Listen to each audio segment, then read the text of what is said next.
Where we left off last time, a search was on for a cottage. My ideal would be something like this one, located at the local heritage centre. The design dates back to the 19th century settlement of Townsville, North Queensland.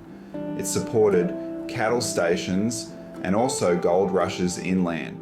Construction lumber was pretty sparse in the dry tropics. This led to pre-cut timber being shipped north by southern-based sawmillers and carried inland. The key to this was the railway built in the 1880s that linked the port of Townsville to major goldfields at Charters Towers and Ravenswood. The light and easy to assemble external stud frame cottage with its mortise and tenon joinery was the IKEA of its day. Once the gold dried up, they could be disassembled and relocated. In Ravenswood, the number of cottages reflected the prosperity of the town, booming as more efficient gold extraction processes were developed.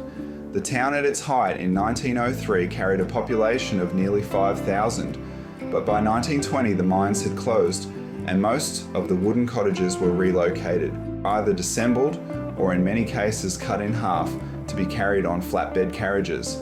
Hans Thompson, a Ravenswood builder who'd originally constructed cottages there, relocated cottages to land he bought near the railhead in Townsville. Meanwhile, in the Ville, some cottages are being restored, and for others the journey continues.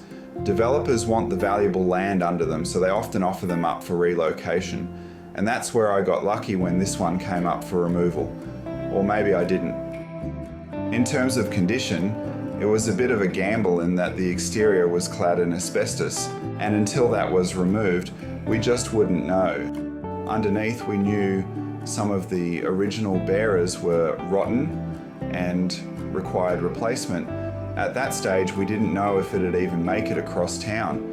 Anyway, it was mine, and it was about to travel again. Well, it wasn't quite that straightforward.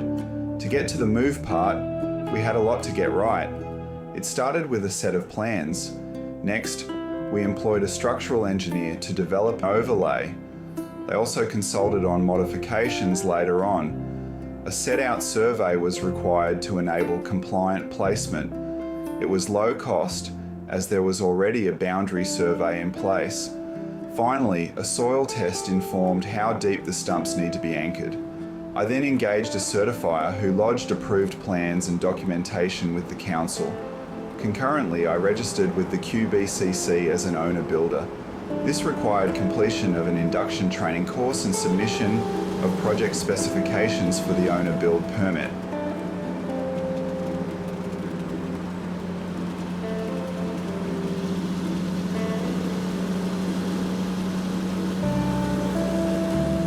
And of course, you need someone to shift it. So why did we choose these house movers? Well, mainly because they had the rights to the cottage. The best part was that until it got on my block, they were responsible for compliance.